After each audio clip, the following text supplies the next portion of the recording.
कि देश के इतिहासकारों ने आदिवासी हमारे जो महापुरुष थे उनके इतिहास लिखने में भी गद्दारी करी। ये कहने में कोई हर्ज नहीं। ट्राइबल का बच्चा प्राइवेट मेडिकल कॉलेज में पढ़ता है तो 5 साल में उसकी 70 से 80 लाख रुपए फीस मध्य प्रदेश की भारतीय जनता पार्टी की सरकार भरती है। ये शहरिया, बेगा और भारिया के समग्र विकास, उनकी शिक्षा, उनका स्वास्थ्य और सिकल सेल मनिया में भी काम कर रहे हैं हमारे राज्यपाल जी।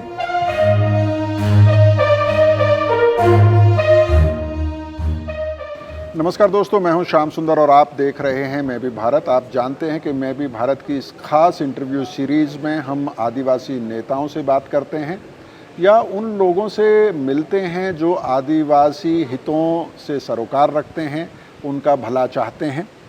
आज हम मध्य प्रदेश की राजधानी भोपाल में मौजूद हैं। आप जानते हैं कि मध्य प्रदेश देश का वो राज्य है जहां आदिवासी जनसंख्या सबसे अधिक है। आज उस राज्य के जनजातीय कार्य मंत्री कुंवर विजय शाह जी मेरे साथ मौजूद हैं। सर, आपका बहुत बहुत स्वागत है।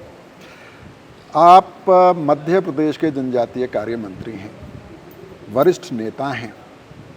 मध्य प्रदेश में अगर मैं आपसे पूछूं कि जनजातियों को लेके आपकी सरकार की क्या प्राथमिकता है और अभी तक आपने क्या क्या किया है, बहुत ब्रीफ में, हालांकि सरकार आपके काफ़ी लंबे समय से है यहाँ पर। देखिए, मध्य प्रदेश की जो सरकार है ये दीनदयाल जी की विचारधारा की सरकार है और ये वो सरकार है जो समाज के अंतिम व्यक्ति का कल्याण राजनीति के माध्यम से जनता की सेवा, इसका मूल मंत्र है कि राजनीति के माध्यम से जनता के अंतिम व्यक्ति का कल्याण, चाहे उमा जी रही हों, चाहे शिवराज जी रहे हों, चाहे बाबूलाल जी गौर साहब रहे हों, चाहे मोहन जी रहे हों, कोई भी मुख्यमंत्री रहा हो, हर आदमी ने मुझे अपने कैबिनेट में रखा। मेरा सौभाग्य था कि 10-10, 12-12 साल तक मैं इस डिपार्टमेंट का मिनिस्टर रहा हूँ। राजनीति के माध्यम से हमने समाज में क्या परिवर्तन किए, ये हमारी सरकार ने क्या किया, उनकी शिक्षा को लेकर के, उनके स्वास्थ्य को लेकर के, उनके छात्रावासों को लेकर के, उनके मेडिकल में पढ़ाई को लेकर के, उनके पॉलिटेक्निक कॉलेज में पढ़ाई, उनकी ITI की पढ़ाई और उनके मेडिकल की पढ़ाई, हमने वो मापदंड स्थापित किए हैं जो हिंदुस्तान में नहीं।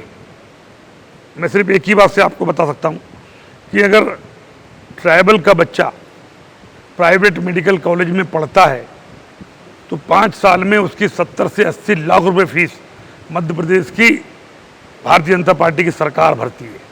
ऐसे लाखों बच्चे, विदेश में पढ़ता है बच्चा तो हम 2 साल के लिए 25 लाख 30 लाख रुपए खर्च कर रहे हैं।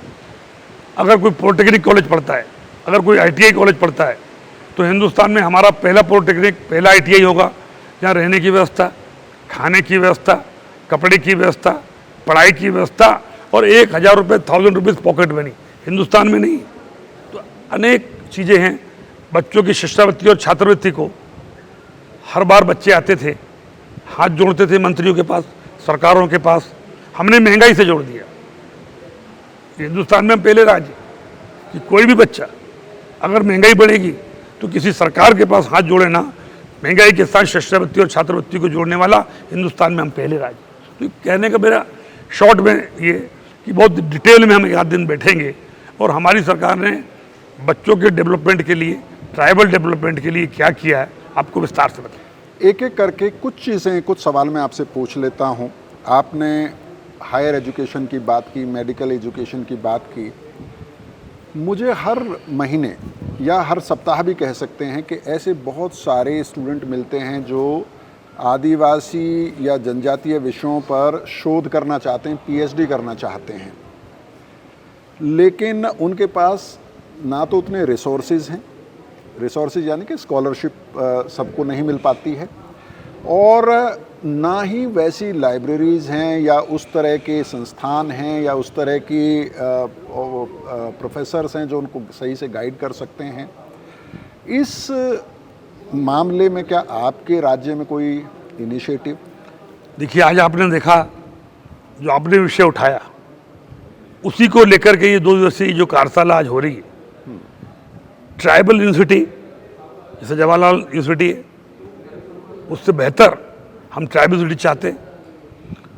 शोध का विषय जो आपने उठाया, भारत सरकार की जो मदद है और मध्य प्रदेश सरकार की जो मदद है, बराबर हम चाहते हैं।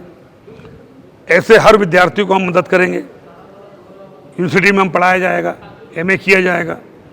अभी आप देख ही रहे हैं, बहुत जल्दी आने वाला है। हमारी सरकार इनोवेटिवली है, 89 ट्राइबल ब्लॉक में हम ई लाइब्रेरी खोल रहे हैं। ये ई लाइब्रेरी जहाँ बच्चों को उनके ब्लॉकों में कंपटीशन एग्जाम की तैयारी, सामाजिक विषय, धार्मिक विषय, परंपरागत विषय, नीतिगत विषय और उनके जो समाज कल्याण के जो विषय हैं, उनकी परंपराएं, उनके विचार, उनके खान पान, उनका नाचना गाना, कल्चर, पूरा का पूरा वो उनको हम वहाँ पर ज्ञान देंगे। और ई लाइब्रेरी 89 ब्लॉक में हम लोग 2 साल के अंदर लगभग 1-1 करोड़ रुपए लगा के खोलने वाले हैं। जी, और जब आप उच्च शिक्षा की बात करते हैं, कुछ इनिशिएटिव्स आपने लिए, मुझे विश्वास है कि इनसे फ़ायदा होगा। लेकिन जब आप हाई स्कूल एजुकेशन की बात करते हैं या प्राइमरी एजुकेशन की बात करते हैं, तो मध्य प्रदेश के कई आदिवासी बहुल ज़िले ऐसे हैं जो बहुत अच्छा नहीं कर रहे हैं। अलीराजपुर मुझे जाने का मौका मिला, झाबुआ मुझे जाने का मौका मिला, और मैं कई नाम आपको गिना सकता हूँ। स्कूल ड्रॉप आउट रेट अभी भी काफ़ी ज़्यादा है मध्य प्रदेश के इन इलाकों में। मैं आपकी बात से सहमत हूँ। सीमित संसाधनों में हम प्रयास कर रहे हैं, और पहला जो अच्छा प्रयास अभी आपको मैंने बताया कि आज से 14 साल पहले बच्चों को पढ़ाने के लिए शहरिया बेगा और भारियाओं को हमने 300 रुपया दिया ताकि अपने बच्चों को पढ़ाएं। आज वो हम 1500 रुपये दे रहे हैं। महिला शिक्षा को लेकर के प्रधानमंत्री जी ने बहुत से काम किए। ड्रॉप आउट को लेकर के हमने बहुत से निर्णय लिए हैं, और आपकी जानकर खुशी होगी कि अभी मैंने इसी महीने निर्णय लिए कि जो बच्चे बच्चियां किसी कारण से स्कूल और छात्रावासों में फेल हो जाते थे, उनको छात्रावास में दोबारा एडमिशन उनको नहीं मिलता था। स्कूल, वो फेल होके घर बैठ जाते थे। मैंने इसी महीने जुलाई की बात कर रहा हूँ, आपको मैं दिखाऊंगा कि मैंने निर्णय लिए हैं, अगर किसी छात्रावास में, किसी स्कूल में अगर ट्राइबल का बच्चा फेल हो गया है तो उसको आप हॉस्टल से भी और स्कूल से भी नहीं हटाएंगे। शिष्यवृत्ति, छात्रवृत्ति फेल होने के बाद भी उसको 1 साल और मिलेगी। ये ऐतिहासिक निर्णय लेने वाला हिंदुस्तान में हम अकेले स्टेट है। मेरा ये अगला सवाल होने वाला था, लेकिन वो सवाल था एकलव्य मॉडल रेजिडेंशियल स्कूल को लेके, क्योंकि मैंने आपके राज्य के कई EMRS को देखा, ख़ास तौर पे जो अलीराजपुर में हैं और भी कई इलाकों में हैं, कि वहाँ पे 10वीं या 12वीं में बच्चा अगर बोर्ड के परीक्षा में फेल हो जाए तो फिर उसको स्कूल छोड़ना पड़ता था। क्या आप केंद्रीय जनजातीय मंत्रालय या केंद्र सरकार को भी कहेंगे कि हमसे सीखिए और EMRS में भी ऐसी व्यवस्था कीजिए? देखिए, अभी हमने जो हमारे कंट्रोल के विद्यालय वहाँ ये निर्णय लागू किया है। लेकिन आपका लंबा अनुभव है, आप उस समाज को बहुत अच्छे से समझते हैं, उस समाज की चुनौतियों को बहुत अच्छे से समझते हैं। एकलव्य में भी मैं आपकी बात से सहमत हूँ। अभी मैं 2 दिन पहले ही केंद्रीय मंत्री से मिलकर आया जी, और आने वाले महीनों में प्रधानमंत्री जी के साथ पूरे देश के जो ट्राइबल मिनिस्टर्स हैं हमारी मीटिंग हो रही है, और इस विषय में मैं ज़रूर बात करूंगा, और बात ही ना करूंगा बल्कि मुझे लगता है कि ऑर्डर करा के लाऊंगा। आपके पास उदाहरण है देने के लिए कि हमने ये किया है? नहीं है। और एक और अच्छी बात हुई है एकलव्य के लिए जी, कि पहले जो हम मास्टर, अधीक्षक, प्रिंसिपल स्टेट से भरते थे जी, अब भारत सरकार ने जैसे केंद्रीय विद्यालय और नवोदय विद्यालय के मास्टर होते हैं वैसे ही सबके आदेश कर दिए हैं। अब आने वाले 3 महीने 6 महीने में हमारा एक भी मास्टर, PTI, प्रिंसिपल, नर्स या कोई भी व्यक्ति खाली नहीं रहेगा। पूरा का पूरा अमला भारत सरकार 3 महीने में भरना चाहता है, वो भर देगा। नहीं, ये तो खैर एक अच्छा इनिशिएटिव है, लेकिन इससे जुड़ा हुआ एक विवाद भी पैदा हो गया है। आपकी नॉलेज में तो ज़रूर आया होगा, राज्यसभा में भी वो मामला उठा है। कई आदिवासी नेताओं ने भी चिट्ठी लिखी है केंद्रीय जनजातीय मंत्री को कि नेस्ट के through Eklavya model residential school में जो भर्तियां होंगी उसमें हिंदी और अंग्रेज़ी अनिवार्य है, आदिवासी भाषाएं अनिवार्य नहीं हैं, या जो राज्यों की भाषाएं हैं वो अनिवार्य नहीं हैं। क्या आपको लगता है इस पे पुनर्विचार की ज़रूरत है?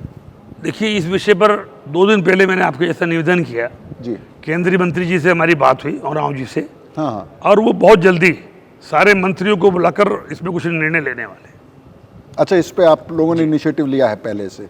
लेने वाले निर्णय 2 महीने के अंदर उन्होंने कहा है कि सारे देश के मंत्रियों को बुला करके कुछ इसमें निर्णय लेंगे। आपके राज्य में सबसे अधिक आदिवासी जनसंख्या रहती है और उनमें कई ऐसे समुदाय हैं जिनको पीवीटीजी कहा जाता है, विशेष रूप से पिछड़ी जनजातियां कहा जाता है। कई ऐसे हैं जिनकी जनसंख्या में ठहराव है या उनकी जनसंख्या घट रही है। सहरिया उनमें एक है, कोरकू है, बैगा, भारिया, आपने कई नाम लिए। इनमें एक जो बड़ा विषय आता है, जो जितना मेरा अनुभव है उसके आधार पे, कुपोषण एक बड़ा है। सहरिया में मुझे देखने के लिए मिला, कोरकू में, बैगा में भी किसी हद तक। इस लड़ाई में तमाम कोशिशों के बावजूद आपकी सरकार अभी भी कामयाब होती हुई नज़र तो नहीं आती है।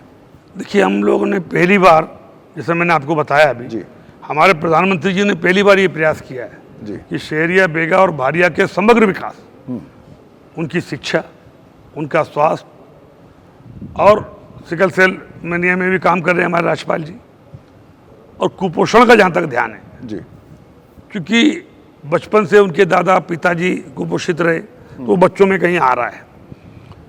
उनको कम जमीन में कैसे वो अच्छे से अनाज पैदा करें, कैसे वो दुधारू पशु का दूध भी लें, और कैसे कुपोषण दूर हो, इसकी विस्तार से योजना हमारे राज्यपाल जी ने, हमारी सरकार ने बनाई है। और अभी 24,000 करोड़ रुपया पहली बार केवल सहरिया, बेगा, भारिया के लिए मिला है। हम डेवलपमेंट के लिए योजना बना रहे हैं, आने वाले समय में आपको उसका रिजल्ट। और मध्य प्रदेश के आदिवासियों की बात हो और पलायन की बात ना हो तो फिर बात अधूरी रह जाएगी।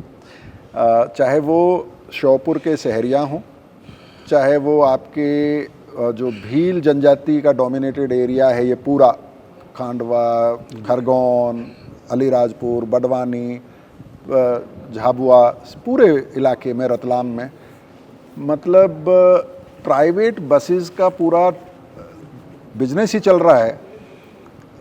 घर तक छोड़ के आती हैं बसें, हज़ारों की तादाद में लोग बाहर जा रहे हैं। ये एक तरह से आप कह सकते हैं कि उनके सर्वाइवल के लिए अच्छा है, रोजगार मिल रहा है उनको, बहुत अच्छी बात है, लेकिन घर बंद करके जाना पड़ता है, उससे शिक्षा भी प्रभावित होती है। तलाश में जी, जो मजदूर बाहर जाते हैं, उसके लिए हम लोग ठोस योजना बना लें। सबसे पहले तो उनकी जो 2 एकड़ है, ये 1 हेक्टेयर जो खेत है, उसमें वो क्या पैदा करें। कोदा कुटकी उगाते थे, उससे साल भर का राशन नहीं मिलता था। आज हमारी सरकार ने, प्रधानमंत्री जी ने और मुख्यमंत्री जी ने, कोदा कुटकी मोटा अनाज, जिसको पहले गरीबों का खाना कहा जाता था, अब वो अमीरों का खाना है। वो डेलिकेसी है आज। और उस पर कितना फायदा होता है बतलाने की आवश्यकता नहीं है। हमने पहली बार उन कोदा कुटकियों का बीज दे रहे, और जो मार्केट रेट है, उस मार्केट रेट से, एमएसपी से 1,000 रुपया ऊपर हम उनसे लेंगे। उनकी छोटी ज़मीन को सिंचित करेंगे, ज़मीन को पलटाएंगे, बीज देंगे, पानी देंगे, मोटे अनाज को ज़्यादा कीमत में खरीदेंगे। तो मुझे लगता है कि कम ज़मीन में भी अगर हमने सिंचाई का साधन मुहैया करा दिया, जो हम लोग करा रहे हैं, उदाहरण आपको देखना है तो मैं आपको आमंत्रित करूंगा खालवा ब्लॉक, जहां हमने 1 लाख हेक्टर ट्राइबल ज़मीन को सिंचित किया है। पहले काम की तलाश में वो बाहर जाते थे, सब दूर नहीं हो पाया, मैं बात मान रहा हूँ आपकी, लेकिन शुरुआत तो हुई। तो आदमी कम ज़मीन में कैसे सर्वाइव करे, इस पर विस्तृत कार्यशाला करके और योजना बना के हम बहुत जल्दी प्रधानमंत्री को दे रहे हैं। जी, और ये तो हुई उनके विकास से जुड़ी हुई बातें, उनकी जनसंख्या और कुपोषण से जुड़ी हुई बातें, लेकिन जो आदिवासी है उसके लिए सबसे ज़रूरी है उसकी जो अपनी पहचान है, उसी के आधार पर उनको जनजाति माना भी जाता है। आदिवासी भाषाओं को लेकर बड़ी चिंता रहती है।